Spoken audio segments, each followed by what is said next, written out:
అభిజ్ఞ అంటే తెలుసుకోవాలనే కోరిక. ఇప్పటి వరకు మనం దేని గురించి నేర్చుకుంటున్నామంటే, 'the making of global world' అనే చాప్టర్‌లో 10థ్ క్లాస్ ఎన్‌సీఈఆర్టీ హిస్టరీ చాప్టర్ 3 గురించి నేర్చుకుంటున్నాం. సో, ఇప్పటి వరకు ఏం నేర్చుకున్నాం ఒక్కసారిగా చిన్నగా చెప్పేస్తాను. ఫస్టు ప్రపంచం అనేది గ్లోబలైజేషన్ వచ్చి అన్ని కంట్రీస్ కూడాను ఒకదానితో ఒకటి ట్రేడ్ చేసుకునేలాగా రిలేషన్స్ మారిపోవడానికి ఏమేం ఫ్యాక్టర్స్ ఒక్కొక్క స్టేజ్‌లో ఏ రకంగా మారింది అనేది మనం చూసుకుంటూ వస్తున్నాం. ఫస్ట్ ప్రీ మోడర్న్ వరల్డ్ చూసాము. దాని తర్వాత మనం ఏది చూసామంటే దాని తర్వాత 19థ్ సెంచరీలో సిట్యుయేషన్స్ ఎలా అయినాయో చూసాము. అయితే 19థ్ సెంచరీ అంటే 1800 నుండి రఫ్‌గా 1800 నుండి 1900 మధ్యలో ఉన్నదాన్ని రఫ్‌గా చెప్పుకోవాలంటే దీన్ని 19థ్ సెంచరీ అనుకుని అంటారు. దాని తర్వాత ఇప్పుడు మనం ఏం చూస్తామంటే ఇంటర్ వార్ ఎకానమీ అనమాట. సో, ఎప్పుడైతే ఈ వార్స్ అనేవి జరిగాయో అంటే first world war, second world war జరిగేది కదా! ఆ టైం ఎకానమీని మనం ఇప్పుడు చూద్దాం. ఆ టైంలో సిట్యుయేషన్ ఎలా ఉంది అనేది ఇప్పుడు చూద్దాం. ఇది అయిపోయిన తర్వాత అయితే మనకి సెకండ్ వరల్డ్ వార్ అయిపోయిన తర్వాత సిట్యుయేషన్ చూస్తాం. దాని తర్వాత ఏంటంటే ప్రెజెంట్ వార్స్ అని అయిపోయిన తర్వాత మీకు ఎలాగో హిస్టరీ తెలుసు. 1950 నుండి 2000 వరకు ఏం జరిగిందనేది. 2014 చూడొచ్చు. 2014 తర్వాత కరోనా వచ్చింది. ఇవన్నీ మనకు లేవు గానీ టెక్స్ట్ బుక్‌లో ప్రస్తుతానికి సెకండ్ వరల్డ్ వార్ వరకు కూడా ఉంటదనమాట. ఓకేనా? అప్పుడులో ఎలా జరిగిందనేది. ఇప్పుడైతే ముందు ఫస్ట్ వరల్డ్ వార్ సిట్యుయేషన్‌లో ఏ రకంగా మార్పులు జరిగాయి? ఎలాంటి సిట్యుయేషన్స్ ఉన్నాయి? ఒకసారి చూసేద్దాం. సో, ఇంటర్ వార్ ఎకానమీ అనేది అసలు ఎవరెవరి మీద జరిగింది? ఫస్ట్ వరల్డ్ వార్ ఎప్పటి నుండి ఎక్కడి వరకు జరిగిందంటే 1940 నుండి 18 వరకు. అంటే ఒక 5 ఇయర్స్ జరిగింది. ఎవరెవరి మధ్య జరిగిందంటే బ్రిటను, ఫ్రాన్సు, రష్యా ఈళ్ళు ముగ్గురు ఒకటి. వీళ్ళని ఎలైస్ అంటారు. అదే రకంగా Germany, Austria, Hungary, Ottoman Turkey వీళ్ళంతా ఒక టీమ్ అనమాట. దీని గురించి ఇంకా డెప్త్‌గా చెప్పొచ్చు. ఇదంతా కూడాను వరల్డ్ హిస్టరీకి సంబంధించినంత వరకు కూడాను యూపీఎస్సీ వాళ్ళకైతే డెప్త్‌గా చెప్పాము. ప్రెజెంట్ అయితే మీకు అవసరం లేదు. ఓకే. ఇది గుర్తుంచుకోండి. అయితే లేట్ స్టేజ్‌లో ఎవరు జాయిన్ అయ్యారంటే వీటితో అమెరికా కూడాను జాయిన్ అవుతదనమాట. ఇలా ప్రస్తుతానికైతే ఈ రకంగా గుర్తుంచుకోండి. ఇలా ఎల్ఐస్, సెంట్రల్ పవర్స్ ఈ 2 కూడా ఫైట్ అయ్యాయి. అయితే వీళ్ళిద్దరూ తన్నుకున్న తన్నుల్లో ఎంత దారుణంగా ఉన్నాయంటే ప్రపంచమంతా మళ్ళీ తిరిగి రికవరీ అవ్వడానికి మళ్ళీ 3 డికేడ్స్ పట్టేసింది. సో, 3 డికేడ్స్ పట్టేసిందనమాట. ఈ మొత్తం గొడవ వల్ల ఏం జరుగుతదంటే ఎకనామిక్‌గా చాలా కంట్రీస్ పూర్ అయిపోయాయి. పొలిటికల్‌గా వాళ్ళ యొక్క ఇన్‌స్టెబిలిటీ పెరిగిపోయింది. పొలిటికల్‌గా అంటే ఇప్పుడు ఒక పార్టీ గెలిచింది. ఆ పార్టీ వాళ్ళు సరిగ్గా రూల్ చేయట్లేదనుకోని చెప్పేసి వెంటనే ఏమవుతది సెకండ్ పార్టీ వాళ్ళనమాట ట్రై చేస్తుంటారు. సో, గవర్నమెంట్‌లోనే సరైన గవర్నమెంట్ కూడాను ఉండదు. ఎందుకంటే మాటికి కూడా అందరూ పూర్ వాళ్ళే. ప్రతి ఒక్కరు ఏం ప్లాన్ చేసుకుంటారంటే మాకు పవర్ కావాలనుకుని ప్లాన్‌లు చేసుకుంటూ ఉంటారు. సో, దీని ద్వారా ఏమవుతదంటే పొలిటికల్ కూడాను ఇన్‌స్టెబిలిటీ. ప్రెజెంట్ మన ఇండియాలో అయితే ఇన్‌స్టెబిలిటీ లేదు. ఎందుకంటే నరేంద్ర మోదీ గారు 2014లో ఎక్కిన తర్వాత అలాగా గెలుచుకుంటూ వస్తున్నాడు. ఈసారి కూడాను గెలుస్తారు పక్కా.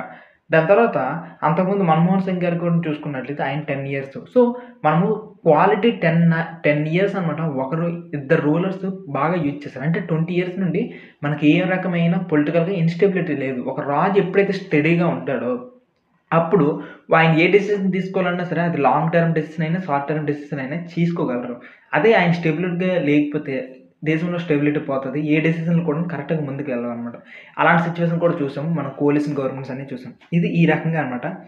ఈ వార్ అనేది ఇలాంటి సిట్యుయేషన్‌ని మారుస్తుంది. ఇప్పుడు వార్ టైమ్ ట్రాన్స్‌ఫర్మేషన్స్‌లో ఏ రకమైన ట్రాన్స్‌ఫార్మ్ అయ్యింది అంతా కూడా చెప్తాను. ఈ వార్‌లో అసలు పార్టిసిపేట్ చేసింది ఎవరో తెలుసా మేజర్‌గా కూడాను? ఏవైతే మేజర్ ఇండస్ట్రియల్ కంట్రీస్ ఉన్నాయో like Britain, Russia, Germany, Austria, Hungary, Ottoman Turkey వీటిలో ఇండస్ట్రీస్ చాలా ఎక్కువగా ఉన్నాయి. వీళ్ళు తన్నుకున్న మేజర్ రీజన్ ఒకటి చెప్పనా? కాలనీస్ గురించి తన్నుకున్నారు. ఎందుకంటే బ్రిటను, ఫ్రాన్స్ చాలా ఏరియాస్‌ని ఎత్తుకొని వెళ్ళిపోయాయి. వాళ్ళు కొత్తగా ఇండస్ట్రియలైజ్ అయిన జర్మనీ, అదే రకంగా ఆ పక్కనే ఉన్నటువంటి అటోమన్ టర్కీ వీళ్ళకి కొత్తగా కాలనీస్ లేవనమాట. వీళ్ళేమంటున్నారు? మాకు కాలనీస్ కావాలనుకుని గొడవ చేసుకుంటున్నారు. ఇలా వీళ్ళిద్దరి మధ్య జరిగిన రచ్చే ఇక్కడ ఈ ఫస్ట్ వరల్డ్ వార్ అనమాట. సో, ఫస్ట్ వరల్డ్ వార్‌లో ఎవరు గెలిస్తే వాళ్ళకి కాలనీస్ దొరుకుతాయి. వాళ్ళు ఇండస్ట్రియల్‌గా డెవలప్ అయిపోవచ్చు అనే ప్లాన్‌తో యుద్ధానికెళ్లారు. కాకపోతే దురదృష్టం ఏంటంటే వాళ్ళు డెవలప్ అయిన సంగతి పక్కనెడితే యుద్ధంలో తన్నుకొని చాలా దారుణంగా మారిపోయాయి. ఎలాంటి తన్నుకున్నారో చూద్దాం. సో, ఈ రకంగా ఎంత డిస్ట్రక్షన్ కావాలో అంత డిస్ట్రక్షన్‌కి వీళ్ళు దిగిపోయారనమాట. సో, ఈ ఫస్ట్ వరల్డ్ వార్ అనేది మనం ఇంకొక మాటలో చెప్పాలంటే ఒక ఇండస్ట్రియల్ వార్ కూడా అనొచ్చు. ఎందుకు దీన్ని ఒక ఇండస్ట్రియల్ వార్ అనొచ్చు అనంటే మొట్టమొదటిది ఒకప్పుడు కత్తెలతోనే తన్నుకున్న వాళ్ళు ఇప్పుడు గన్స్‌తో తన్నుకుంటున్నారు. ట్యాంక్స్‌తో తన్నుకుంటారు. ఎయిర్ క్రాఫ్ట్స్, కెమికల్ వెపన్స్ అబ్బో! ఒకటి కాదనమాట. చూడండి ఇలాంటి గన్స్, టెక్నాలజీ ఇవన్నీ కూడాను ఇండస్ట్రీలోనే రెడీ అవుతాయి కదా! ఇలా ఏరోప్లేన్స్ ఇవన్నీ కూడాను. ఒకానొక లెక్క ప్రకారం ఏంటంటే first world war, second world వార్‌లో ఎన్నైతే ఏరోప్లేన్స్ వాడారో అన్ని ఏరోప్లేన్స్ ప్రెజెంట్ ఉన్న ఇప్పుడు కూడాను లేవంట. అర్థం చేసుకోండి. అంటే ఆ రోజుల్లోనే ఎన్ని తయారు చేసుకొని ఎంతలాగా ధ్వంసం చేసుకున్నారో అర్థం చేసుకోవచ్చు. దాని తర్వాత సెకండ్‌దేంటంటే ఈ ప్రొడక్ట్స్ అన్నీ కూడాను మేజర్‌గా లార్జ్ స్కేల్‌లో ఇండస్ట్రీస్ అన్నీ తయారు చేసాయి. లార్జ్ స్కేల్‌లో తయారు చేసుకున్నాయి. దాని తర్వాత మిలియన్స్ ఆఫ్ సోల్జర్స్ అందరూ కూడాను రిక్రూట్ చేసుకున్నారు. అవసరమైతే షిప్స్, ట్రైన్స్‌లో కూడాను రిక్రూట్ చేసుకొని తెప్పించుకొని మరి రిస్ట్రిక్ట్ చేసుకున్నారనమాట. మరి అదే రకంగా వీళ్ళ చేతిలో మిషన్స్ ఉన్నాయి కాబట్టి ఎంతలా తన్నుకున్నారంటే సుమారుగా 9,000,000 పీపుల్ అంటే 90,00,000 మంది చచ్చిపోయారు. అండ్ 20,00,000 మంది ఇంజ్యూరీస్ అయ్యాయి. ఆ ఇంజ్యూరీస్ కూడాను మామూలుగా కాదనమాట. చాలా ఎక్కువగా జరిగాయి. సో, ఇంత పెద్ద విధ్వంసం జరిగితే దాని వెనక జరిగిన ఇంపాక్ట్ గురించి మనకు తెలియాలి కదా! సరే ఇంపాక్ట్ చూద్దాం. సో, ఇంతలాగా జరిగిన తర్వాత ఫస్ట్ పాయింట్ ఏంటంటే మెన్ యొక్క వర్కింగ్ ఏజ్ చూసుకున్నట్లయితే 18 నుండి 30 లేదా 40 వయసు ఉంటది కదా! ఈ వయసు అనేది వర్కింగ్ ఏజ్ అనమాట. ఏ కంట్రీ అయినా డెవలప్ అవ్వాలంటే వాళ్ళ దగ్గర వర్కింగ్ ఏజ్ మెన్ అనేవాళ్ళు ఉండాలి. జపాన్‌లో చూసుకున్నట్లయితే వాళ్ళ దగ్గర ఎక్కువ మంది 50 సంవత్సరాలు, 60 సంవత్సరాల వాళ్ళు ఉంటారు. ఆ సంవత్సరంలో ఉన్న వాళ్ళకి ఓపిక తగ్గిపోద్ది. వాళ్ళు పని చేసే కెపాసిటీ తగ్గిపోద్ది. సో, మన ఇండియాలో ప్రెజెంట్‌గా చూసుకున్నట్లయితే 50% పైన కూడాను 18-40 మధ్యలో ఉన్నారు. వీళ్ళందరికి కూడాను పని చేయగలరు. వీళ్ళందరూ కలిసి పని చేస్తే దేశం డెవలప్ అయిపోద్ది. అది మ్యాటర్. సో, వీళ్ళు ఈ యుద్ధం టైంలో ఏం చేశారంటే, ఈ వర్కింగ్ ఏజ్ వాళ్ళందరినీ కూడాను రిక్రూట్ చేసుకొని మరీ కూడాను వాళ్ళని యుద్ధాలకు తీసుకొని వెళ్ళిపోయేవాళ్ళు. సో, ఈళ్ళెప్పుడైతే యుద్ధానికి వెళ్ళిపోతారో అప్పుడేమవుతది, ఇంటి దగ్గర పనులు చేసిన వాళ్ళు ఎవరు ఉండరు కదా! దేశంలో ఎకానమీ అనేది డౌన్ అవుతది. ఆ విషయం మనకి కొన్ని రోజుల తర్వాత తెలుస్తదనమాట. నెక్స్ట్ హౌస్ హోల్డ్ ఇన్‌కమ్స్ అన్నీ తగ్గిపోయాయన్నమాట. పాయింట్ 1. నెక్స్ట్ ఇండస్ట్రీస్ అనమాట. ఇక్కడ ఈ వార్ టైంలో ఈ రకమైన గొడవలు జరిగిపోవడం వల్ల ఇండస్ట్రీస్ రన్ అవ్వాలి కదా! అప్పుడు ఇండస్ట్రీస్ రన్ చేయాలంటే ఎవరొస్తారు? అమ్మాయిలు. సో, అమ్మాయిలనేవాళ్ళు బయటకొచ్చి వాళ్ళు కూడాను జాబ్స్ చేయడం మొదలుపెట్టారు. ఎందుకంటే ఇంట్లో మగవాళ్ళందరూ కూడాను బయటికెళ్ళిపోతే వుమెన్. సో, దీన్ని నెగెటివ్‌గా చూడాలా? పాజిటివ్‌గా చూడాలంటే నా దృష్టిలో పాజిటివ్‌గా చూడాలి. ఎందుకంటే వుమెన్‌కి ఫ్రీడమ్ లేదు. వుమెన్‌ని ఇంట్లో మాత్రం ఉండిపోండి అని చెప్పిన వాళ్ళకి ఈ యుద్ధం వల్ల ఈ వుమెన్ అంతా కూడాను జాబ్స్ దొరికాయి. వాళ్ళు కూడా డబ్బు సంపాదించడం చూస్తారు. ఎప్పుడైతే డబ్బు సంపాదించడం చూస్తారో అంటే డబ్బు సంపాదించడం గొప్పతనం వాళ్ళకి అర్థమయ్యి వాళ్ళకి ఇండిపెండెన్స్ యొక్క అర్థమయ్యి వాళ్ళు ఇక నుంచి కూడా మేము చదువుకుంటాం, మేము జాబులు చేస్తాం అనుకుని వుమెన్ మూవ్‌మెంట్ స్టార్ట్ చేసి మాకు ఓటు హక్కు కావాలి అనే లాగాకు వెళ్ళిపోయిందంటే అదంతా కూడాను ఆ రోజు మొట్టమొదటిసారి వాళ్ళు జాబ్స్‌కి వెళ్ళడం వల్లనే. పాయింట్ 2 అండ్ మూడోది ఇంకొక మేజర్ ఇంపాక్ట్ ఏం జరిగిందైతే, ఎప్పుడైతే ఈ రకంగా ఈ ఇండస్ట్రియల్ పవర్స్ ఇవన్నీ తన్నుకుంటున్నాయో, ఇవన్నీ కూడాను ఏం చేశాయంటే ఎకనామిక్ లింక్స్ ఉంటాయి కదా! ఒక దేశంకి, ఇంకొక దేశంకి. ఆ లింక్స్ అన్నీ కూడాను పాడు చేసేసాయనమాట. ఎందుకంటే ఒకప్పుడు బ్రిటన్ జర్మనీతో ట్రేడ్ చేసేది. జర్మనీ అనమాట వేరే దేశంతో ట్రేడ్ చేసేది. ఇలాగ వీళ్ళందరూ మేజర్ ఇండస్ట్రియల్ పవర్స్. వీళ్ళందరూ కూడాను మంచిగా నెక్సస్ క్రియేట్ చేసుకొని ఒక పెద్ద నెట్వర్క్ క్రియేట్ చేసుకొని అన్ని దేశాలకు అమ్ముకునేవాళ్ళు. వీళ్ళు ప్రెజెంట్ ఈ గొడవల్లో పడడం వల్ల ఆ ఎకనామిక్ లింక్స్ అన్నీ ఆగిపోయాయి. ఎప్పుడైతే ఎకనామిక్ లింక్స్ ఆగిపోయాయో మేజర్‌గా డెవలప్‌మెంట్ అనేది ఆగిపోద్ది. ఇప్పుడు ఉదాహరణకి మన ఇండియాలోన ఏదైనా ఒక వస్తువు తయారు చేయాలంటే చైనా నుండి ఆ వస్తువు రావాలనుకోండి. ఎగ్జాంపుల్‌కి నూడిల్స్ చేయాలి. సో, నూడిల్స్ లేకపోతే ప్రజలు చచ్చిపోతారు. అలాంటి సిట్యుయేషన్ అనుకుందాం. ఎందుకంటే మనది అందరం బియ్యంకి బదులు నూడిల్సే తింటామని అనుకుందాం ఉదాహరణకి. ఇప్పుడు చైనా వాడు నూడిల్స్ లేకపోయిందనుకో, నూడిల్స్ పంపించకపోతే మనలో సిట్యుయేషన్స్ అన్నీ ఆగిపోతాయన్నమాట. సో, ఇలాంటిగుంటది. ఎగ్జాంపుల్‌కి ఇలా ఉంటాయన్నమాట. సో, ఆ రోజుల్లో ఇండస్ట్రీకి సంబంధించిన ఎన్ని రా మెటీరియల్స్ ఆగిపోయి ఉంటాయో మీరే ఊహించుకోండి. ఇండస్ట్రీకి సంబంధించినంత వరకు కూడా ఎన్ని రా మెటీరియల్స్ ఆగిపోయి ఉంటాయి. ప్రజలకు సంబంధించిన కన్జ్యూమర్ గుడ్స్ ఎన్ని ఆగిపోయి ఉంటాయో మీరే ఊహించుకోండి వీళ్ళు ఫైటింగ్ వల్ల. నెక్స్ట్ అన్నిటికన్నా దారుణం ఏంటంటే బ్రిటన్ అనేది ఒకప్పుడు చాలా స్ట్రాంగెస్ట్ వరల్డ్‌లో నంబర్ 1 కంట్రీ ఎవరంటే బ్రిటన్ అనమాట. సో, ఈ బ్రిటన్‌కి అన్నిటికన్నా ఎక్కువ కాలనీస్ ఉండేవి. చాలా స్ట్రాంగెస్ట్ అనమాట. సో, ఇలాంటిది ప్రపంచంలో ఉన్న అన్ని దేశాలకి కూడాను మనీ ఇచ్చే బ్రిటన్ కాస్త ఏమైపోయిందంటే లాస్ట్‌కి ఈ యుద్ధంలో యాక్టివ్‌గా పార్టిసిపేట్ చేయడం వల్ల ఇప్పుడు అప్పు తీసుకునే సిట్యుయేషన్‌కెళ్ళిపోయింది. పక్కనే అమెరికా ఉంది కదా! అమెరికా నుండి అప్పులు తీసుకునే సిట్యుయేషన్‌కెళ్ళిపోయింది. అంటే లోన్‌లు ఇచ్చే దేశం కాస్త లోన్‌లు తీసుకునే దేశంగా మారిపోయింది. దీని ఇంపాక్ట్ ఏమైందైతే లాస్ట్‌కి మన ఇండియా వాళ్ళు కూడా ఏం చేశారంటే బ్రిటన్‌ని మనం ఇప్పుడు ఓడించొచ్చు. ఎందుకంటే అది ఇప్పుడు వీక్‌గా ఉంది. యుద్ధంలో ఉంది. దాంతో పాటు అది ఇప్పుడు లోన్‌లు తీసుకునే సిట్యుయేషన్‌లో ఉంది కాబట్టి బ్రిటన్‌ని మనం ఓడించొచ్చు అనుకుని మన ఇండియాలోన ఆ టైంలో Khilafat movement, non cooperation movement స్ట్రాంగ్‌గా చేసుకుంటూ వెళ్ళాం. కానీ బ్రిటన్ అనుకున్నంత వీక్ ఏం కాదు. అదంతా సంగతి పక్కనెడితే ఇక్కడ చూడండి ఇది సిట్యుయేషన్ అనమాట. సో, ఈ రకంగా ఈ 4 ఇంపాక్ట్‌లు అనేవి చాలా ఇంపార్టెంట్ అనమాట. ఒక దేశము బ్రిటన్ లాంటిదే అప్పులు తీసుకుంటుందంటే ఆ పక్కనున్న అట్టోమన్ టర్కీ, ఆ పక్కనున్న జర్మనీ, ఆ పక్కనున్న ఆస్ట్రియా, హంగరీ అవన్నిటి పరిస్థితి ఏంటో అవన్నిట్లోని కూడాను అప్పులు తీసుకునేలాగా సిచ్యువేషన్ వెళ్ళిపోయింది. కాబట్టి అక్కడ ఎకానమీ అంతా డెవలప్ పడిపోయిందనమాట. సో ఒకే ఒక్క పాజిటివ్ చేంజ్ ఉమెన్ అనేది వచ్చారు. మిగిలినవన్నీ కూడాను చాలామంది వర్కింగ్ ఏజ్ అంతా కూడా చచ్చిపోయారనమాట. యుద్ధం అయిపోయింది. ఇప్పుడు మనం దేని గురించి మాట్లాడాలంటే యుద్ధం అయిపోయిన తర్వాత సిచ్యువేషన్స్ గురించి మాట్లాడాం కదా! ఇప్పుడు కొద్దిగా రికవరీ గురించి కూడా మాట్లాడదాం. యుద్ధం అయిపోయిన తర్వాత మనం ఏం సిచ్యువేషన్ చూసామంటే మొట్టమొదటిగా బ్రిటన్ యొక్క సిచ్యువేషన్ డౌన్ అయిపోయింది. ప్రజల్లో అనమాట అన్‌ఎంప్లాయ్‌మెంట్ పెరిగిపోయింది. అగ్రికల్చర్‌లో కూడా ఈ ప్రాబ్లమ్ ఉంది. సో ఈ 3 ప్రాబ్లమ్స్ మళ్ళీ మనం సాల్వ్ చేసుకున్నామా? మనం మీన్స్ ఆ టైంలో యూరోప్‌లోనా అదే రకంగా ప్రపంచంలోనా ఈ సిచ్యువేషన్స్ అనేవి సాల్వ్ అయ్యాయా? ఏమైందో చూద్దాం. పోస్ట్ వార్ రికవరీ చూద్దాం. మొట్టమొదటిగా బ్రిటన్ గురించి చూద్దాం. బ్రిటన్ యొక్క సిచ్యువేషన్ అనేది డౌన్ అయిపోయింది. ఇది ఎంతలా అంటే ఇది ఒకప్పుడు బ్రిటన్ అనేది ఇండస్ట్రియల్‌గా ఫుల్ డెవలప్డ్ కంట్రీ. ఇది వేరే వాళ్ళకి అప్పులు ఇచ్చే కంట్రీ. కానీ ప్రెజెంట్ ఇండస్ట్రీస్ అనేవి కాస్త డౌన్ అయిపోయి ఇప్పుడు వీళ్ళు పరిస్థితి అనమాట ఇండియాలో డామినెంట్ పొజిషన్ ఉండేది కదా! ఇండియా మీద డామినెంట్‌గా ఉండేది ఆ మార్కెట్ మీద. వాళ్ళతోని ఇప్పుడు అంత డామినెంట్‌గా ఉండలేకపోయింది. నెక్స్ట్ జపాన్‌తో కూడాను పోటీ పడలేని సిచ్యువేషన్‌కి వచ్చిందనమాట మేజర్‌గా కూడాను. నెక్స్ట్ దీని యొక్క అప్పుల కోసం ఎక్కువగా కూడాను యూఎస్ మీద డిపెండ్ అయిపోయింది. సో ఎక్కువగా కూడాను వీటికి ఎక్స్టర్నల్ డెట్స్ అనేవి బాగా పెరిగిపోయాయి. అంటే బయట నుండి తీసుకున్న అప్పులు అనేవి చాలా పెరిగిపోయాయి. సో వీటన్నిటి రీజన్ వల్ల అన్‌ఎంప్లాయ్‌మెంట్ కూడా పెరిగింది. అసలు ముందు అన్‌ఎంప్లాయ్‌మెంట్ పెరగడానికన్నా ముందు వార్ టైంలో ఏం జరిగిందంటే యుద్ధం జరిగేటప్పుడు అనమాట. యుద్ధానికి జరిగేటప్పుడు వార్‌కి రిలేటెడ్‌గా చాలా ప్రొడక్ట్స్‌ని వాళ్ళు తయారు చేయాలి కదా! గన్స్ ఇలాంటివన్నీ. ఇలాంటివన్నీటికి డిమాండ్ అనేది బాగా పెరిగిపోయింది. ఎప్పుడైతే వాటన్నిటికి డిమాండ్ బాగా పెరిగిందో, ఈటికి ప్రొడక్షన్ కూడాను పెంచాల్సిన పనొచ్చింది. ప్రొడక్షన్ పెంచాలంటే చాలా మందిని రిక్రూట్ చేసుకోవాలి కాబట్టి ఎంప్లాయ్‌మెంట్ కూడా పెరిగింది. ఎంప్లాయ్‌మెంట్ పెరగడం వల్ల మేజర్‌గా ఇవన్నిటి కారణంగా ప్రొడక్షన్ పెరగడం వల్ల వస్తువులు బాగా సేల్ అవ్వడం వల్ల వాళ్ళకి ఆదాయం కూడాను బాగా వచ్చింది. ఇదంతా కూడాను ఎకనామిక్ బూమ్ అంటారు. కానీ ఇప్పుడేమైందంటే ఈ బూమ్ అనేది ఎండ్ అయిపోయింది. ఎందుకంటే ఎప్పుడైతే యుద్ధం అయిపోయిందో, యుద్ధం అయిపోయిన తర్వాత ఇక వస్తువుల కోసం ఎవడు అడగడు కదా! సో వీటికి సంబంధించిన డిమాండ్ అనేది తగ్గిపోయింది. ఎప్పుడైతే డిమాండ్ తగ్గిపోయిందో ప్రొడక్షన్ తగ్గిపోయింది. ప్రొడక్షన్ తగ్గిపోతే ఆల్రెడీ జాబ్‌లో ఉన్న వాళ్ళని తీసివేయాల్సి వచ్చిందనమాట. ఎప్పుడైతే తీసివేసామో అన్‌ఎంప్లాయ్‌మెంట్ అదే అన్‌ఎంప్లాయ్‌మెంట్ అనమాట. సో దీని యొక్క ఎకనామిక్ కూడాను కాస్త డౌన్ అయిపోవడం మొదలుపెట్టింది. సో ఇక్కడేంటంటే కోవిడ్ టైంలో కూడా ఇలానే జరిగింది. అంతా ఆన్‌లైన్ అయిపోవడం వల్ల అమెజాన్, ఫ్లిప్‌కార్ట్ వీళ్ళంతా కూడాను ఎక్కువ మందిని రిక్రూట్ చేసుకున్నారు కోవిడ్ టైంలో. ఎప్పుడైతే కరోనా అంతా తగ్గిపోయిందో ప్రజలందరూ ఇక ఆఫ్‌లైన్ జాబ్స్‌కి ఇక మొదలైపోయారు. ఆన్‌లైన్‌లో తీసుకున్న వాళ్ళందరికీ తీసుకొని వెళ్ళిపోయారన్నమాట. Same situation. అండ్ గవర్నమెంట్ కూడాను ఏం చేసిందంటే యుద్ధం టైంలో అనమాట చాలా వరకు మనీని చాలా ఖర్చు పెట్టేది. కానీ ఇప్పుడు యుద్ధం అయిపోయిన తర్వాత చాలా లాసెస్‌లో ఉంది కాబట్టి ఈ ఎక్స్‌పెండిచర్స్ అన్నిటిని కూడా తగ్గించుకుంటుంది. పీస్ టైమ్ రెవెన్యూస్ అని చెప్పేసి చాలా వరకు ఇలా మనీ అంతటిని తగ్గించుకుంటుంది. ఇప్పుడు ఏమైందంటే ఇక్కడ బ్రిటన్‌లోన ప్రతి 5 మందిలో ఒకడికి జాబ్ లేని పరిస్థితి అయిపోయింది బ్రిటన్‌లో. సో ప్రతి 5 మందిలో ఒకడికి జాబ్ లేకపోతే ప్రజల్లో యాంగ్జైటీ పెరుగుతదా లేదా? ప్రజల్లో అన్‌సర్టెనిటీ పెరుగుతదా లేదా? ఖాళీగా ఉన్నవాడే రేపులు చేస్తారు. ఖాళీగా ఉన్నవాడే దొంగతనాలు చేస్తారు. సో ఇలా ఖాళీగా ఉండడం వల్ల ఈ రకమైన యాంగ్జైటీస్ అన్నీ కూడా పెరిగిపోయాయన్నమాట. ఇది మాత్రమే కాదు అగ్రికల్చర్‌గా కూడాను దెబ్బైపోయింది. ఎందుకు అగ్రికల్చర్‌గా దెబ్బైపోయిందంటే ఇది యూరోప్ అనుకుంటా. యూరోప్‌లోన ఈస్ట్ సైడ్‌లోననమాట ఏమైందంటే చాలా ఎక్కువగా వరకు కూడాను ఈ ఏరియాలో వీట్ ఎక్కువ ప్రొడ్యూస్ చేసేవాళ్ళు. కానీ ఎప్పుడైతే యుద్ధం జరిగేటప్పుడు వీళ్ళంతా బిజీగా ఉన్నారు యుద్ధాల్లో.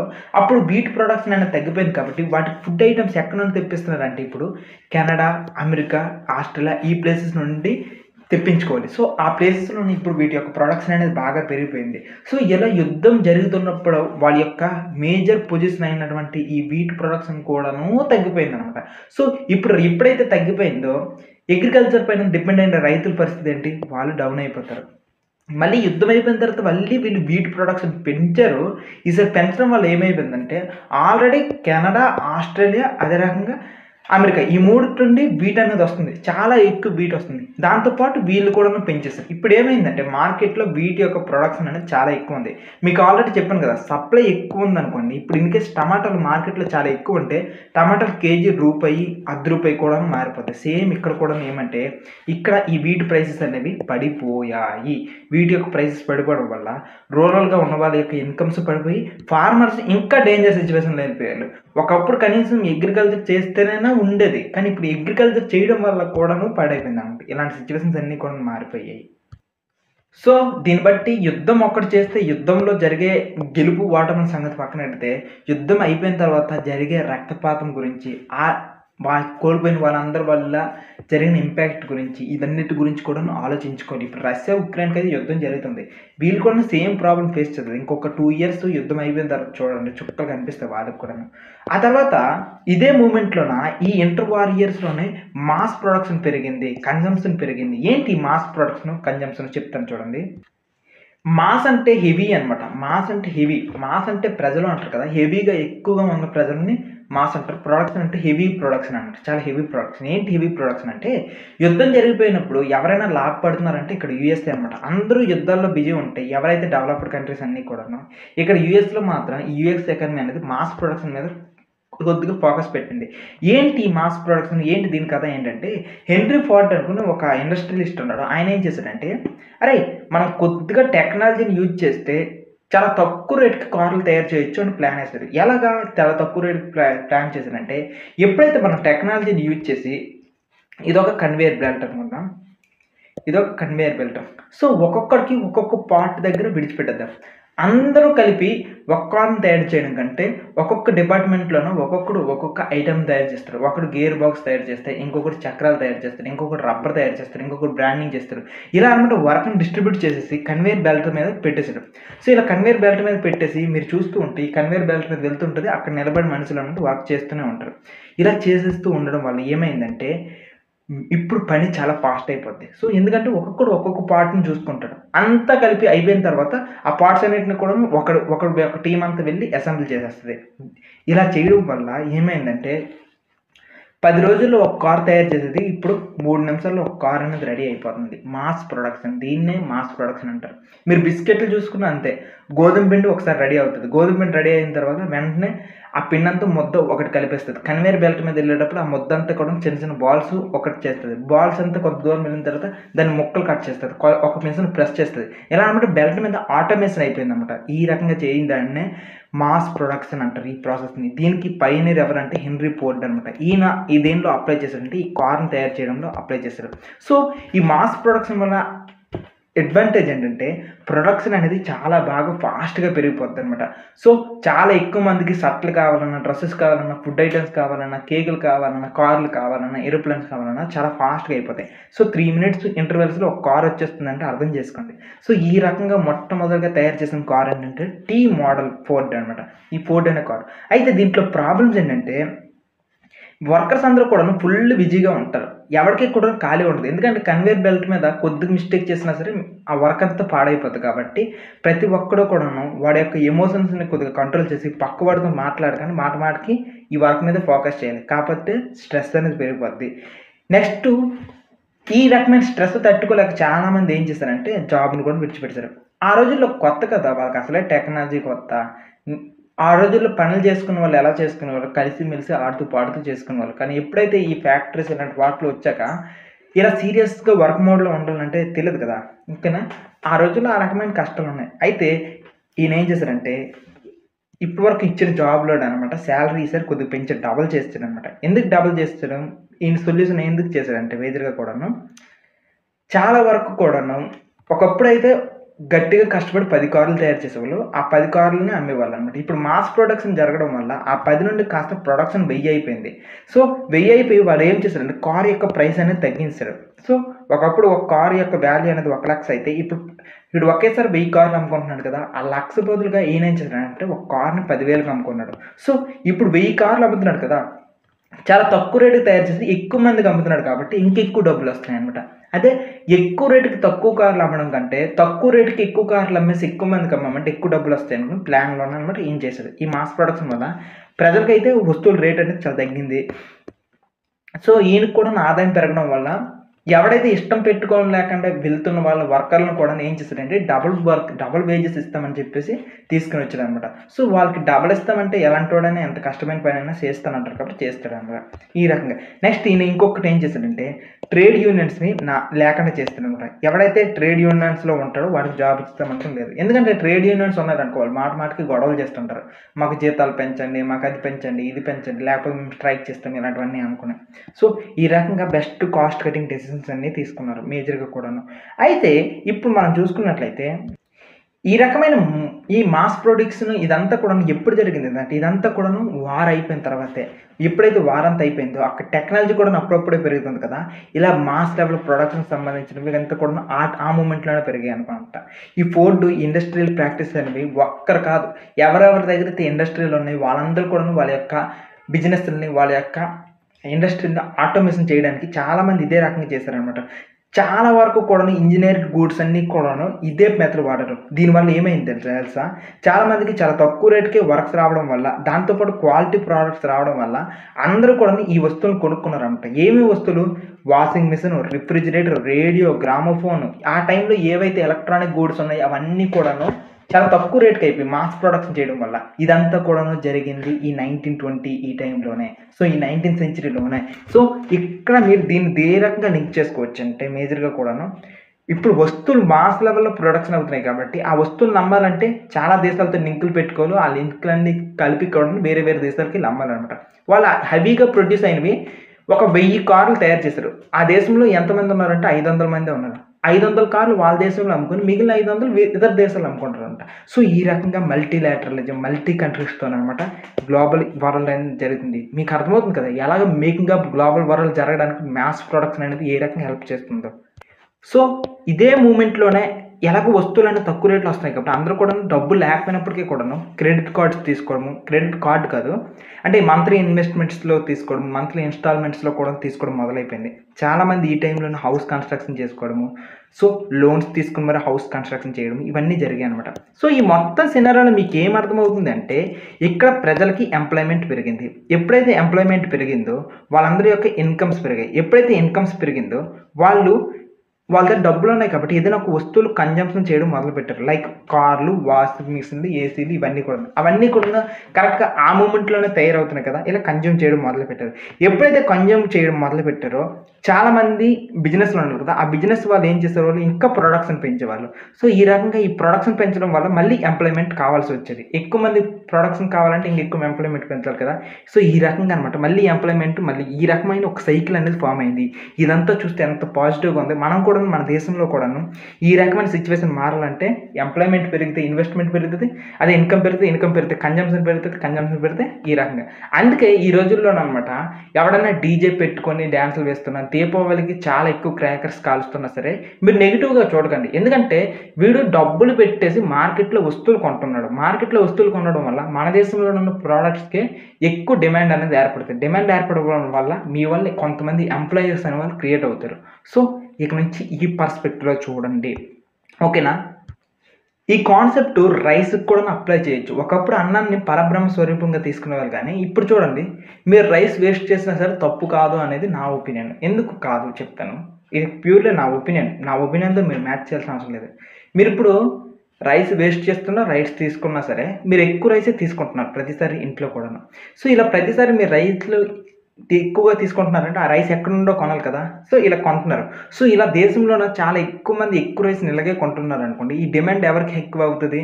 రైతులకి డిమాండ్ పెరుగుతది. సో, రైతులు డిమాండ్ పెట్టినప్పుడు వాళ్ళనమాట ఎక్కువగా ప్రొడ్యూస్ చేస్తారు. సో, వాళ్ళు ప్రొడ్యూస్ చేసిన వాళ్ళకి ఎలాగో జనాలు కొనడానికి రెడీగా ఉన్నారు కాబట్టి ఎక్కువ రేట్స్‌లోనే డీసెంట్ ప్రైస్‌లోనే కొంటూ ఉంటారు. సో, ఈ రకంగా రైతుకి సంవత్సరం అంతా పని హ్యాపీగా దొరుకుతుంది. తను ఎక్కువ ప్రొడ్యూస్ చేస్తాడు. ఎక్కువ మనీని గెయిన్ చేసుకుంటాడు. సో, అటు రైతులు హ్యాపీ, ఇటు నీ దగ్గర డబ్బులున్నాయి కాబట్టి నువ్వు వస్తువులు కొనుక్కుంటావు. సో, దీనివల్ల ఏమంటే లిమిటెడ్‌గా కన్జ్యూమ్ చేయడం కంటే ఎక్కువగా కన్జ్యూమ్ చేయడం వల్ల అటు రైతు బాగుపడుతున్నాడు. నీకు నీ అవసరాలు తీరుతున్నాయి. మొత్తం సిట్యుయేషన్ అంతా హ్యాపీ అనమాట. అందుకే నువ్వు రైస్ వేస్ట్ చేసినా సరే ఇప్పుడు రోజుల్లో తప్పు కాదు. ఒకప్పుడు రోజుల్లో అయితే టెక్నాలజీ లేదు. మన దగ్గర ఇన్ని రిసోర్సెస్ లేవు. నెక్స్ట్ ప్రజల దగ్గర ల్యాండ్ లేదు. కాబట్టి ప్రొడక్షనే చాలా కష్టంగా ఉండేది. సో, ప్రొడక్షనే కష్టంగా ఉండేటప్పుడు డిస్ట్రిబ్యూషన్ కష్టమే కదా! అందుకే కేవలం రాజుల దగ్గర మాత్రమే హెవీ ఫుడ్స్ తినేవాళ్ళు. వాళ్ళు చికెన్‌లు తినేవాళ్ళు, వాళ్ళు ఫిష్ తినేవాళ్ళు, వాళ్ళు పాలు తాగేవాళ్ళు. కానీ ప్రెజెంటు ఆయిల్ కూడాను వాళ్ళు యూజ్ చేసేవాళ్ళు. కానీ ప్రెజెంట్ అందరికీ అన్ని రకాల ప్రొడక్ట్స్ యూజ్ చేస్తామంటే ఇదంతా purely just because of mass production. ఈరోజు చికెన్ నువ్వు హ్యాపీగా తినగలుగుతున్నావు. నువ్వు ఈరోజు ఆయిల్‌ని అఫోర్డబుల్ రేట్‌లో కొనుక్కోగలుగుతున్నావు. ఒక షర్ట్ వేసుకోగలుగుతున్నావు. ఆ రోజుల్లో షర్ట్స్ లేని వాళ్ళు ఎంతమందో. ఇదంతా just because of mass production. దీని వెనకున్న గ్యాంబ్లింగ్. సో, దీని వెనకున్న మేజర్ థీమ్ అంతే ఇది. దీన్ని బాగా అర్థం చేసుకోండి. ఓకేనా? ఇప్పటి వరకు చాలా హ్యాపీ ఎండింగ్స్ చూసారు కదా! ఇక నుంచి చాలా దారుణమైన సిట్యుయేషన్స్ చెప్తాను చూడండి. ఇప్పటివరకు ఎంత హ్యాపీగా చూసారో మీరు కోవిడ్ టైంలో చూస్తే మనకి ఇబ్బంది అనేది ఒక 3 ఇయర్స్ అనేది మనం ఫేస్ చేసాం ఇబ్బందిని. ఓకే. కానీ ఇదే కోవిడ్ టైంలో ఎలాంటి ఎకానమీ పరంగా ప్రాబ్లమ్స్ వచ్చాయో అవే ఎకానమీ పరంగా వచ్చిన ప్రాబ్లమ్స్ 10 ఇయర్స్ కొనసాగితే ఇంకా క్లారిటీగా చెప్తాను. 1929 నుండి 1930 ఈ 2 ఏరియాస్‌లోననమాట వచ్చిన ఏరియా అనేది గ్రేట్ ఎకనామిక్ డిప్రెషన్ అని చెప్తారు. సో, ఇది ఫార్మ్ అయింది 1929, 30లో ఉన్నప్పటికి కూడా దీని ఇంపాక్ట్ అనేది సుమారు 10 ఇయర్స్ ఉంది. ఇంకాస్త డీటెయిల్‌గా చెప్తే నాకు కొద్దిగా క్లారిటీ కావాలి. ఇక్కడ చూడండి, ఆ టైంలో సిట్యుయేషన్ ఎలా అయిపోయింది తెలుసా? ఒక పర్సన్ దగ్గర ఒక కార్ ఉంది. ఆ కార్ యొక్క ప్రైస్ చూస్తే చాలా ఎక్కువ. చాలా లగ్జరీ కారు. అంత లగ్జరీ కార్‌ని ఏం చేశారంటే, ఆయనకి కాస్త డబ్బులు అవసరం ఉంది. ఆయన 9 మంత్సే వాడాడు. ఆ కార్‌ని మార్కెట్‌లో అమ్మకానికి పెడితే ఎంత రేట్‌కి పెట్టాడో తెలుసా? జస్ట్ $300కి పెట్టాడు. ఎవడు కొనలేదు. $100కి పెట్టాడు. అయినా సేల్ అవ్వలేదు. అర్థం చేసుకోండి సిట్యుయేషన్ అనేది. సో, అంత తక్కువ రేటుకి వచ్చినప్పటికి కూడాను కార్‌ని ఎవడు కొనడానికి వాళ్ళ దగ్గర డబ్బులు లేవు. అలాంటి సిట్యుయేషన్ ఉందనమాట. Economic depression. ప్రజల దగ్గర డబ్బులు లేవంటే సిట్యుయేషన్ మీకు అర్థమయ్యి ఉండాలి. వాళ్ళు ఏ వస్తువుని కన్జ్యూమ్ చేయరు. ఎప్పుడైతే వాళ్ళు కన్జ్యూమ్ చేయరో డెఫినెట్‌లీ కూడాను ప్రొడక్షన్‌లోననమాట ఇంప్రూవ్‌మెంట్ ఉండదు. ఎప్పుడైతే మార్కెట్‌లో ప్రొడక్షన్‌లో ఇంప్రూవ్‌మెంట్ ఉండదో, వాళ్ళు ప్రొడ్యూస్ చేసేటప్పుడు ఎంప్లాయ్‌మెంట్‌లో ఉన్న వాళ్ళని తీసేస్తారు. ఎప్పుడైతే ఎంప్లాయ్‌మెంట్‌లో తీసేస్తారో, దేశం యొక్క ఎకానమీ డౌన్ అయిపోద్ది.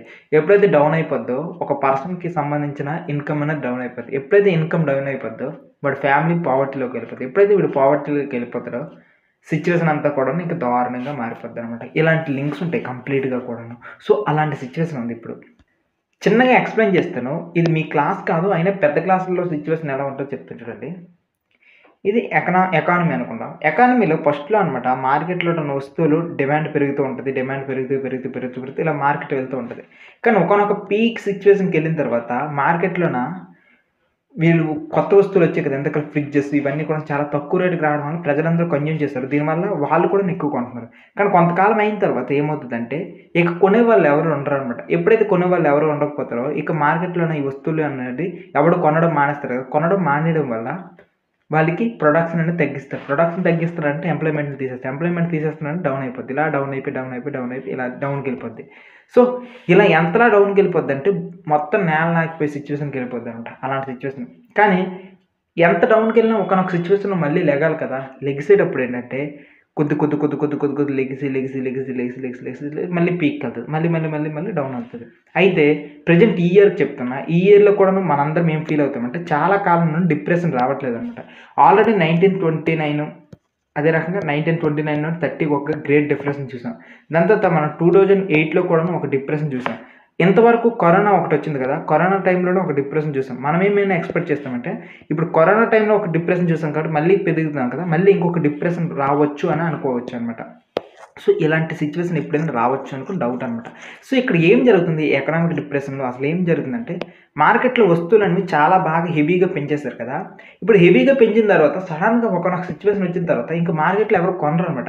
ఎప్పుడైతే కొనడం ఆగిపోద్దో ఇక వస్తువులన్నీ కూడా అలానే ఉండిపోతాయి. ఎప్పుడైతే వస్తువులు అలా ఉండిపోతాయో ఎవరు కొనట్లేదు కాబట్టి వస్తువులు ఉండిపోతున్నాయి కాబట్టి వీళ్ళు ప్రొడక్షన్ తగ్గించేస్తారు. ప్రొడక్షన్ తగ్గిస్తే అన్‌ఎంప్లాయ్‌మెంట్ ప్రావర్టీ అనమాట. ఈ రకంగానే ఉంటది ఇది మొత్తం సైకిల్ కూడాను. సో, ఇలా జరిగాయనమాట ఎకనామిక్ డిప్రెషన్‌లో. ఈ టైంలోన మేజర్‌గా కూడా ప్రొడక్షన్ తగ్గిపోయింది. ఎంప్లాయ్‌మెంట్ తగ్గిపోయింది. ఇన్‌కమ్స్ తగ్గిపోయి, ట్రేడ్ తగ్గిపోయింది.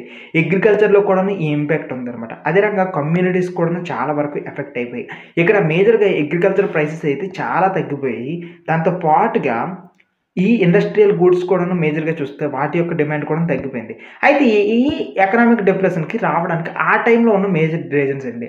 మనకి కరోనా టైంలో డిప్రెషన్ రావడానికైతే ఓకే. దానికంటూ రీజన్ ఉంది. అదేంటి అనంటే కరోనా వచ్చింది.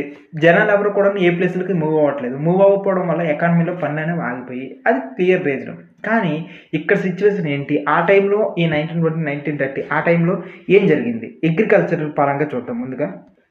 ఫస్ట్ రీజను దీనికి చాలా రీజన్స్ ఉన్నాయి కానీ ఫస్ట్ రీజన్ మాత్రమే చూద్దాం. ఫస్ట్ రీజన్ మాత్రమే చూద్దాం. ఇక్కడ ఫస్ట్ రీజన్ చూసుకున్నట్లయితే మొట్టమొదటిగా చూసుకున్నట్లయితే అగ్రికల్చర్‌లోను ఓవర్ ప్రొడక్షన్ వచ్చింది. ఎప్పుడైతే ప్రొడక్షన్ పెరిగిపోయిందో మార్కెట్‌లోను వాటి యొక్క సప్లై బాగా పెరిగిపోయింది. ఎప్పుడైతే సప్లై పెరిగిపోయిందో ప్రజలనమాట వాటిని ఎక్కువ రేటుకి కొనరు కదా! తక్కువ రేటుకి పడిపోయేది. ఈ రకంగా అగ్రికల్చర్‌కి సంబంధించిన వాటికి సంబంధించిన ప్రైసెస్ తగ్గిపోయాయి. ఇలా తగ్గిపోవడం వల్ల అగ్రికల్చర్‌లో ఉన్న వాళ్ళ యొక్క ఫార్మర్స్ యొక్క ఇన్‌కమ్స్ తగ్గిపోయింది. ఇన్‌కమ్ వాళ్ళకి ఎప్పుడైతే తగ్గిపోయిందో వీళ్ళేమని ఫీల్ అయ్యారు? అరే! మన ఇన్‌కమ్ తగ్గిపోయింది. ఇక నుంచి మనం కొద్దిగా ప్రొడక్షన్ పెంచుదాం. ఏ మాత్రమైన ప్రొడక్షన్ పెంచేసి కేజీ రూ. 5కి అమ్ముతున్నాం కదా! ఈసారి ఏం చేద్దామంటే ఒక 25 కేజీలు ప్రొడ్యూస్ చేసి, అది 25 కేజీలు ఇంటూ 5 అంటే రూ. 125 వస్తాయని ప్లాన్ ఏసుకున్నాం ఎక్కువ ప్రొడ్యూస్ చేస్తే. కానీ దురదృష్టం ఏంటంటే మార్కెట్‌లో వీళ్ళు ఇంకా హెవీగా ప్రొడ్యూస్ చేయడం వల్ల లార్జ్ వాల్యూమ్‌లో అవి ఇంకా కూడాను ఓవరాల్ ఇన్‌కమ్ కూడా పడిపోవడానికి అన్నమాట సిట్యుయేషన్ అయిపోయింది. సో, ఇక్కడ గ్లట్ అంటే ఓవర్ ప్రొడక్షన్ అనమాట. ఇలా మార్కెట్‌లో ప్రొడ్యూస్ చేసి చాలా వరకు కూడాను ప్రొడ్యూస్ చేయగానే మార్కెట్‌లో ప్రైసెస్ అన్నీ పడిపోయాయి. ఎలాంటి సిట్యుయేషన్ అంటే మార్కెట్‌లో కొనడానికి కూడా ఎవడు రెడీగా లేడు. అలాంటి సిట్యుయేషన్ ఉంది. సెకండ్ రీజను యూఎస్ ఉంది కదా! యూఎస్ ఏం చేసిందంటే తన లోన్స్ అన్నిటిని కూడా తగ్గించింది. ఎప్పుడైతే యూఎస్ తన లోన్స్‌ని తగ్గించేసిందో సిట్యుయేషను చాలా దారుణంగా మారిపోయింది. యూఎస్ ఆల్రెడీ యుద్ధం కోసం అనమాట ముందు లోన్స్ ఇచ్చింది కదా! బ్రిటన్‌కి ఇలా చాలా దేశాలకు లోన్స్ ఇచ్చింది. సో, ఈ లోన్స్ ఇచ్చిన తర్వాత వీళ్ళందరూ ఏం చేశారంటే యుద్ధం అయిపోయిన తర్వాత కూడా లోన్స్ తీసుకున్నారు కాబట్టి చాలా వరకు వాళ్ళు ఇన్వెస్ట్‌మెంట్లు పెట్టుకున్నారు. కానీ ఎప్పుడైతే ఈ ఎకనామిక్ డిప్రెషన్ అనేది వచ్చేస్తుంది అనుకోని వీళ్ళు ఫీల్ అవుతున్నారో అప్పుడు ఏం చేశారంటే వీళ్ళు ఇచ్చిన లోన్స్ అన్నిటిని కూడాను తిరిగి లాక్కోవడం మొదలుపెట్టారు. ఎప్పుడైతే లాక్కోవడం మొదలుపెట్టారో డబ్బులు లేకపోతే ఇక ఎకానమీలో మూవ్‌మెంట్ ఏముండదు కదా! ఇలా మూవ్‌మెంట్ లేకపోవడం వల్ల ఎకనామిక్ డిప్రెషన్ స్టార్ట్ అయిపోయింది. దీని యొక్క ఎఫెక్ట్ అమెరికా మీద కూడాను పడిందనమాట. సో, అమెరికాలో కూడాను చాలామంది వస్తువులు తయారు చేస్తారు కాబట్టి ఎవరు కొనేవాళ్ళు లేరనమాట. మెయిన్ అది ప్రాబ్లమ్.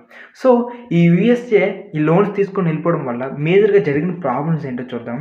ఇది మేజర్‌గా కూడాను రెస్ట్ ఆఫ్ ది వరల్డ్ అంతటికి కూడా ఎఫెక్ట్ పడిపోయింది. ఎందుకంటే ఇప్పుడు మార్కెట్స్ అన్నీ కూడా ఇంటిగ్రేటెడ్ అనమాట. ఇండియా కాటను అమెరికాకి వెళ్తుంది. అదే రకంగా బ్రిటన్‌కి వెళ్తుంది. సో, ఇండియాలో నుండి కాటన్ పట్టుకొని వెళ్ళినప్పటికి కూడాను వాళ్ళు ప్రొడ్యూస్ చేశారనుకోండి డ్రెస్సు అది ఎవడో కొనడు. అప్పుడు ఇండియాలో కాటన్ మళ్ళీ కొంటారు వాళ్ళు? కొనరు. ఎందుకంటే ఇక్కడ దీనివల్ల ఇండియాకి ఎఫెక్టు, బ్రిటన్‌కి ఎఫెక్టు, యూఎస్‌కి ఎఫెక్ట్ అనమాట. ఇలా అన్ని కంట్రీస్‌కి కూడాను చాలా ప్లేసెస్‌కి ఎఫెక్ట్ పడిపోయింది. నెక్స్ట్ చాలా వరకు కూడాను బ్యాంక్స్ చాలా ఇబ్బంది అయిపోయాయి. ఎందుకంటే బ్యాంక్స్ ఇక్కడ ఇబ్బంది అయిపోయి మార్కెట్‌లో ఎటు చూసినా సరే డబ్బులు లేవు కాబట్టి జనాలు ఏం చేస్తారంటే బ్యాంకులో ఉన్న వాళ్ళ దగ్గర ఉన్న మనీ అంతటిని కూడా వాళ్ళ దగ్గర ఉంచుకోవడానికి చూసుకున్నారనమాట. ఎందుకంటే ఏదైనా అవసరాలకు మనకు పనికొస్తాయేమో అనుకుని. ఇలా అందరూ కలిసి బ్యాంకులో నుండి మనీ తీసుకొని వచ్చేయడం వల్ల ఏమైందంటే బ్యాంకుల్లో మనీ లేకుండా పోయింది.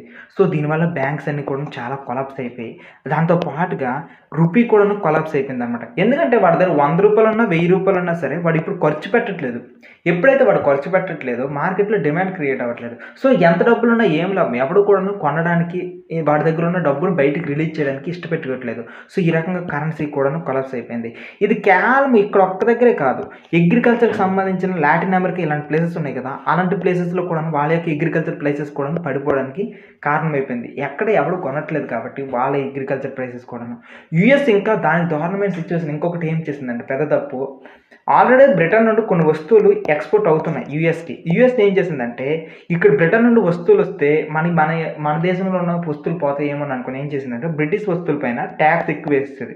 ఎప్పుడైతే ట్యాక్స్ వేసిందో బ్రిటన్‌కి ఈ విషయం తెలిసిన తర్వాత బ్రిటన్ వాళ్ళు కూడా ఏం చేస్తారు యూఎస్ వస్తువుల పైన ట్యాక్స్ వేస్తారు. ఈ రకంగా దేశాలు అన్నీ కూడాను ఒకరి వస్తువుల మీద ఒకరు ట్యాక్స్ వేసుకొని ఎవరికెవరు కూడాను వస్తువులు కొనలేని సిట్యుయేషన్ తీసుకొని వెళ్ళిపోయారు. సో, అసలే ప్రొడక్షన్ ఎక్కువ ఉన్నప్పటికీ కూడాను ప్రజలు ఎవడు కొనట్లేదంటే వీడు ఇంకా ట్యాక్స్‌లు పెంచుకొని ఈ రకమైన సిట్యుయేషన్ తీసుకొని ఇలా తీసుకొని వచ్చారంట.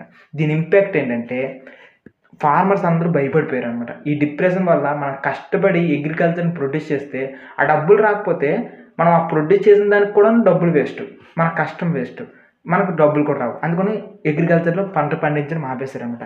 హౌస్ హోల్డ్స్ వాళ్ళు ఏం చేశారంటే ఇంట్లో ఉన్న వాళ్ళనమాట మనం ఇప్పుడు ఏ కన్జ్యూమర్ వస్తువులు కొనొద్దు. అనవసరంగా మన దగ్గర డబ్బులు ఎక్కువ సరిపోవట్లేదు. ఏవి కొనడానికి శక్తి లేదు కాబట్టి ఏటి కొనొద్దు అనుకుని ఆపేసారు. ఇక్కడ బిజినెసెస్ అన్నీ కూడాను కొలాప్స్ అయిపోయాయన్నమాట. ఎందుకంటే బిజినెస్ వాళ్ళు కూడాను ఇప్పుడు మనం ఏదైనా బిజినెస్ వీళ్ళని నమ్ముకొని ఏవైనా వస్తువులు తెచ్చినా సరే ఆ వస్తువులు సేల్ అవ్వవు. ఎప్పుడైతే అవి సేల్ అవ్వవో అవి అలా స్టోర్ అయిపోతాయి. మనకి డబ్బులు లాస్ అనుకుని బిజినెస్‌లు కొలాప్స్ అయిపోయాయి. బ్యాంకింగ్ సిస్టమ్‌లో ఇప్పుడు ఎవరు డబ్బులు దాయట్లేదనమాట. ఎందుకంటే ఒకప్పుడు అయితే డబ్బులు సేవ్ చేసుకునేవాళ్ళు బ్యాంకుల్లో. ఇప్పుడు బ్యాంకుల్లో కూడాను ఎక్కడ ఇదవుతదేమో అని అనుకుని ఎవరు కూడా బ్యాంకుల్లో దాయట్లేదు కాబట్టి బ్యాంక్స్ కొలాప్స్ అయిపోయాయి. బ్యాంక్స్ ఎప్పుడైతే కొలాప్స్ అయ్యాయనే విషయం తెలిసిపోయిందో ఇంక జనాలు బ్యాంక్స్‌లో దాయడం మానేశారనమాట. ఇవన్నీ సిట్యుయేషన్స్ మీరు అబ్జర్వ్ చేస్తే ఇదంతా కూడా క్లియర్‌గా ఎవరికీ పనులు లేనట్టు కనిపిస్తుంది. అన్‌ఎంప్లాయ్‌మెంట్ అనేది పెరిగిపోయింది. సో, ఈ రకంగా అన్‌ఎంప్లాయ్‌మెంట్ పెరిగిపోవడం వల్ల ప్రజలనమాట వాళ్ళ యొక్క లోన్స్ పే చేయడం కూడా కష్టమైపోయింది. అదే రకంగా ప్రజలు వాళ్ళ కన్జ్యూమర్‌కి సంబంధించిన డ్యూరబుల్స్ కొనేటట్లు లేరు. కన్జ్యూమర్‌కి సంబంధించిన వస్తువులు. సో, ఈ 1920 టైంలోన ఈ టైం అనే సిట్యుయేషన్ అంతా కూడా నాశనం చేసేసిందనమాట. కన్జ్యూమర్‌కి సంబంధించినంత వరకు కూడాను. సో, ఇక్కడ ప్రొడక్షన్ అనేది ఓవర్ ప్రొడక్షన్ అయిపోవడం వల్ల సిట్యుయేషన్ ఏ రకంగా మారిపోయిందో చూసారా? సో, దేశంలోన సిట్యుయేషన్ బాగుంది అని అనుకున్నప్పుడు ఇలాంటి కష్టాలు కూడా వస్తూ ఉంటాయి. సో, ప్రొడక్షన్ అంతా బాగా పెరిగిపోయినప్పుడు ఆ ప్రొడక్షన్ అంతా మిగిలిపోతూ ఉంటది. ఇది నార్మల్‌గా ఎకానమీలో కామనే అనమాట. అందుకే స్టార్టింగ్‌లో చెప్పాను. వాడు $900 కార్‌ని కూడాను $300కి ఇస్తే ఎవడు కొనేవాడు లేడు. $100 పెట్టినా కొనేవాడు లేడు. అంటే అర్థం చేసుకోండి ఎంత దారుణమైన సిట్యుయేషనో. దీన్నే ఎకనామిక్ డిప్రెషన్ అంటారు. ఇది 1920, 1930 మధ్యలో వచ్చింది మొట్టమొదటిసారిగా.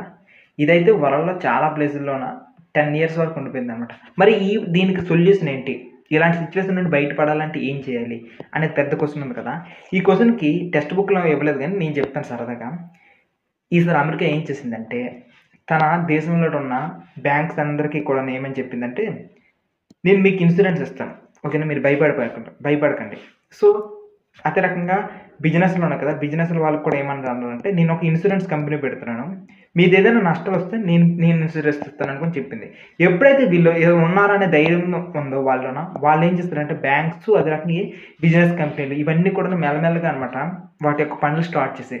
ఇలా పనులు స్టార్ట్ చేసేటప్పుడు వాళ్ళకి రిక్వైర్మెంట్ ఉంటుంది కదా! ఎంప్లాయ్‌మెంట్‌ని తీసుకున్నారు. ఎంప్లాయీస్‌కి ఇప్పుడు డబ్బులు దొరకడం వల్ల వాళ్ళకి కూడా చాలా కావాలని వస్తువులేమి కొనట్లేదు కదా! వాళ్ళ ఇంట్లో కావాల్సిన వస్తువులు బేసిక్ నీడ్స్ తప్ప మిగిలినవి కొనట్లేదు కదా!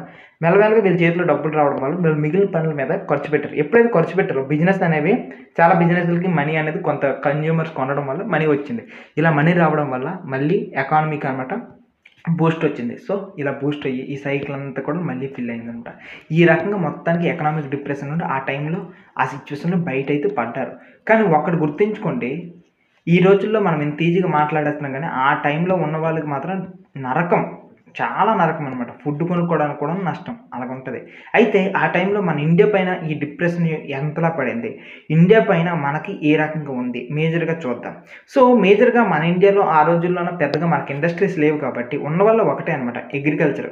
సో, ఈ అగ్రికల్చర్ గూడ్స్ మాత్రమే ఉన్నాయి. సో, మనం ఎక్స్‌పోర్ట్ చేసేటప్పుడు బయట దేశాల్లో సిట్యుయేషన్స్ బాలేవు కాబట్టి వాళ్ళు కొనడం కొద్దిగా ఆపేసారనమాట. ఓకేనా? దాని తర్వాత నెక్స్ట్ మనం కూడాను కొన్ని మ్యానుఫ్యాక్చర్డ్ గూడ్స్ అనేవి తయారు చేసేవాళ్ళం కొద్దిగా.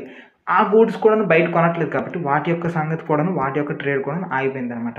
సో, ఈ రకంగా చూసుకున్నట్లయితే ఎక్కువగా కూడాను ఫారినర్స్ అంటే ఎక్కువగా పేజెంట్స్ ఎవరైతే రైతులు ఉన్నారో బయట దేశానికి మేజర్‌గా ప్రొడ్యూస్ చేసి పంపించేవాళ్ళు. లైక్ కాటన్ ఉంది. కాటన్ కూడా బయటికే పంపిస్తారు చాలామంది. ఎందుకంటే బ్రిటన్ వాళ్ళు వాళ్ళ దగ్గరికి తీసుకొని వెళ్తారు కదా! జనాలు కూడా వాటికి అలవాటు పడిపోయారు కాబట్టి ఎక్కువ వాటికి పంపేవాళ్ళు. ఇప్పుడు కాటన్ కొనకపోవడం వల్ల కాటన్ రైతులందరి పరిస్థితి ఏంటి? అయిపోద్ది. నెక్స్ట్ అర్బన్ ఏరియాస్‌లో కూడా ఎక్కువ మంది పనులు చేసుకుంటూ ఉంటారు కదా! అర్బన్ ఏరియాలో ఉన్న వాళ్ళ పరిస్థితి కూడాను చాలా మంది పనులన్నీ కూడాను అయిపోయాయి. సో, దీని రకంగా చూసుకున్నట్టయితే అగ్రికల్చర్ ప్రైసెస్ అనేవి చాలా షార్ప్‌గా పడిపోయి అలా అనుకోని యూఎస్‌లో గవర్నమెంట్ ఏ రకంగా హెల్ప్ చేసిందో వాళ్ళ కంట్రీ బయటపడడానికి మన దగ్గర బ్రిటిష్ వాళ్ళు కదా! ప్రెజెంట్ గవర్నమెంట్ వాళ్ళైనా ఏమైనా సపోర్ట్ చేసారా? అంటే వాళ్ళు సపోర్ట్ చేయలేదు కదా! వాళ్ళు టాక్స్ అడుక్కునే ఉన్నారు. ఇప్పటికి కూడా దిక్కుమాలిన నా కొడుకులు. ఇప్పటికి కూడాను టాక్సెస్ అడుగుతూ ప్రజల ప్రాణాలని నరకంలోకి పెట్టేసి అడుగుతున్నారనమాట. సో, ఈ రకంగా రైతులు అటు టాక్స్ పే చేయలేక, అటు ఫుడ్ కూడాను సరిగ్గా దొరక్క ఆళ్ళు నరకం అనిపిస్తుంటే ఇప్పటికి కూడాను అడుగుతున్నారనమాట. సో, మీకొక ఎగ్జాంపుల్ చెప్తాను. జూట్ రైతులు. జూట్‌కి సంబంధించిన వాళ్ళు. జూట్‌కి సంబంధించిన వీళ్ళ సంగతి ఒక ఎగ్జాంపుల్ చూద్దాం. సో, ఇక్కడ మనం ఈ రూరల్ ఇండియాలో ఇంకా అబ్జర్వ్ చేస్తే వీళ్ళు మేజర్‌గా ఈ రూరల్ ఏరియాలో ఈ ఇంపాక్ట్ మనం బాగా అబ్జర్వ్ చేస్తే అగ్రికల్చర్‌లో ఉన్న ఈ రైతు పరిస్థితి అప్పుల్లో కూరుకుపోతున్నారు. దానికి బెస్ట్ ఎగ్జాంపుల్ జూట్ వాళ్ళకి కూడా ఇదే పరిస్థితి జరిగింది కదా! నెక్స్ట్ ఇంకొకటేంటంటే వీళ్ళ యొక్క అవసరాలు తీర్చుకోవడానికి, వీళ్ళ యొక్క ప్రాబ్లమ్స్ తీర్చుకోవడానికి వీళ్ళేం చేశారంటే వాళ్ళ దగ్గర ఉన్న సేవింగ్స్ వాళ్ళు ఏవైనా ల్యాండ్స్ ఉంటే ఆ ల్యాండ్స్‌ని మార్ట్‌గేజ్ చెప్పుకోవడం అంటే తనఖా పెట్టుకోవడం. నెక్స్ట్ వాళ్ళ దగ్గర ఉన్న జ్యువెలరీ బంగారం ఉంది కదా! ఆ బంగారాన్ని అమ్ముకొని మరి వాళ్ళ అవసరాలను తీర్చుకునేవాళ్ళనమాట. ఇలాంటి సిట్యుయేషన్ వచ్చినప్పుడు వాళ్ళ ఇంటి దగ్గర ఉన్న బంగారాన్ని అమ్ముకొని చేసుకునేవాళ్ళు. సో, మరి ఎలా రికవర్ అయింది ఇండియా కంటే కొంతమంది ఏం చేశారంటే ఎవరైతే ఇండియా తరపున సపోర్ట్‌గా ఉంటారో వాళ్ళు ఏం చేశారంటే ఎక్స్‌పోర్ట్ చేశారనమాట. మెటల్స్ ఇవన్నీ కూడాను ఇండియా తరపున ఉన్న వాళ్ళందరివి కూడాను ఎక్స్‌పోర్ట్ చేసి వాటిని కొద్దిగా మనీ చేశారు. మన ఇంట్లో కూడా కష్టాలు ఎక్కువ ఉంటే బంగారమే కదా! అమ్ముకొని ఆ వచ్చిన డబ్బులతో ఇల్లు కడతాం సేమ్. ఈ కీన్స్ అనే ఉన్నారు కదా! ఈ కీన్స్ అనేవాడు మంచి ఎకనామిస్ట్ అనమాట. ఈయన ఎకనామిక్స్‌లో మీరు గట్టిగా చదువుకుంటారు. ఈయన కూడా ఏం చేశారంటే గ్లోబల్ ఎకనామిక్ రికవరీ గురించి ఈయన మంచి సజెషన్ చేశారు. ఈయన యొక్క మాటలు ముందుగానే ప్రెడిక్ట్ చేశారనమాట. ఈయన కూడాను ఎకనామిక్ డిప్రెషన్ రావచ్చు అనుకోని ఇలాగా బాగానే ప్రెడిక్ట్ చేశారు. అయితే ఈయన ఏం చెప్పారంటే బంగారం ఇలాంటివి ఎక్స్‌పోర్ట్ చేశారనుకోండి బంగారము తన దగ్గర ఉన్నవి డబ్బులు దొరుకుతాయి కదా అనుకోని. అయితే ఇలా ఎక్స్‌పోర్ట్ చేసేటప్పుడు ఎక్కువ హెల్ప్ ఎవరికి జరిగిందంటే బ్రిటన్ వాళ్ళకి జరిగింది. కానీ మన ఇండియాకి మాత్రం చాలా తక్కువ అనమాట. సో, బ్రిటన్ తను పూర్తిగా రికవరీ అవ్వడానికి హెల్ప్ అయింది. మన ఇండియాకి అయితే మాత్రం తక్కువ.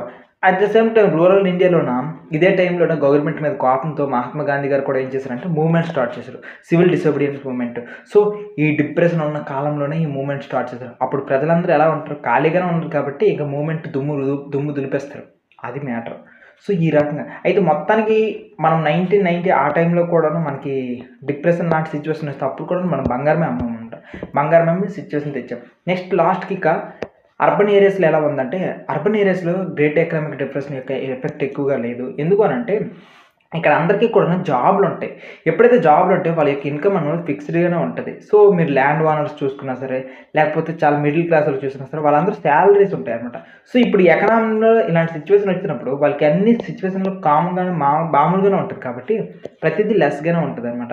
సో కాస్ట్ లెస్ ఉన్నప్పుడు వాళ్ళు హ్యాపీగా పండుగ చేసుకుని వాడుకుంటారు. అట్ ద సేమ్ టైం ఇండస్ట్రీలో చూసుకున్నట్లయితే ఇండస్ట్రీని కాపాడడానికి గవర్నమెంట్ అనమాట వాళ్ళకి ప్రొడక్ట్స్ని ఇచ్చేది. టారిఫ్స్ని కొద్దిగా రిలీజ్ చేసి వాటికి అనమాట ప్రొడక్ట్స్ని ఇచ్చి వాళ్ళకి కావాల్సినంత మనీని అంతటిని కూడాను వాళ్ళకి ఇచ్చేవాళ్ళు. సో ఈ రకంగా అనమాట చాలా వరకు ట్రేడ్ టారిఫ్స్ అంటే ట్రేడ్లోను టారిఫ్స్లోనూ అనమాట వాళ్ళకి మేజర్గా కూడాను ప్రొటెక్షన్ కల్పించింది. ఎందుకంటే ఇప్పుడు బయట దేశంలో వాళ్ళు ఇలా ట్రావెల్ చేసినప్పుడు అనమాట, బయట దేశానికి వీళ్ళు ఎక్స్పోర్ట్ చేసేటప్పుడు అక్కడ ఏదైనా లాసెస్ వస్తే మేము చూసుకుంటాం, మేమేం భయపడకండి, మేము ట్రేడ్ టారిఫ్స్ని లాసెస్ రాకుండా చూసుకుంటాం. అట్ ద సేమ్ టైం బయట కంట్రీలు కూడా ట్యాక్స్ వేయకుండా వాళ్ళతో మాట్లాడతామని చెప్పేసి ఇలా అర్బన్ ఏరియాకి సంబంధించిన ఇండస్ట్రీస్ అన్నింటికీ కూడా కాపాడారు. ఎందుకంటే నేషనలిస్ట్స్ అందరూ కూడాను కొద్దిగా కలెక్టివ్గా వచ్చి వీళ్ళకి హెల్ప్ చేస్తారనమాట, చేయడం వల్ల అయింది. సో ఈ మొత్తం సిచ్యువేషన్లో మీరు ఏం చూస్తారంటే ఇంటర్ వార్ ఇయర్స్ మధ్యలో ఈ వార్ టైంలో ఉన్న ఎకానమీని చూస్తారు. ఈ సిచ్యువేషన్లో మీరు ఏం చూస్తారంటే ఇది ఒక బెస్ట్ ఎగ్జాంపుల్. ఇన్ కేస్ ఏదైనా ఒక సిచ్యువేషన్ వస్తే గ్లోబలైజేషన్ ఎంత హ్యాపీనెస్ ఉంటుందో అంత సంక్రాంతిపోవడం కూడా ఇక్కడ పక్కా ఉంటుంది అనమాట. సో ఇలాంటి కష్టాలు ఎక్కువగా ఉంటాయి. సో ఎప్పుడైతే ఒక కంట్రీలో చేసిన ప్రాబ్లము దాని యొక్క ఎఫెక్ట్ అనేది మిగిలిన కంట్రీస్ మీద కూడా పడుతుంది. అర్థమవుతుంది కదా సిచ్యువేషన్, ఇదే గ్లోబలైజేషన్. కరోనా టైంలో చైనా ఒక్కడే నష్టపోవాలి, కానీ మొత్తం సిచ్యువేషన్ అంతా కూడా విత్ ఇన్ వన్ మంత్లోనే మొత్తం దేశం అంతటి పరిస్థితి, ప్రపంచంలో ఉన్న అన్ని దేశాల పరిస్థితి మారిపోయింది. సో ఇది గ్లోబలైజేషన్లోని ఇంకొక దారుణమైన ఇంపాక్ట్. నెక్స్ట్ ఇంకొకటి ఏంటంటే పాలిసెట్కి ఎవరైనా ప్రిపేర్ అవుతుంటే స్టార్టింగ్ నుండి క్లాసెస్ వింటే మంచిది. దానికి సంబంధించిన కోర్స్ అనేది మన యాప్లో ఉంది, అభిజ్ఞ అకాడమీ యాప్. అండ్ దీనికి సంబంధించిన నోట్స్ కూడాను మన యాప్లో ఉంది. సో ఎవరైనా సరే వచ్చిన వాళ్ళు ఇంట్రెస్ట్ ఉంటే రావచ్చు.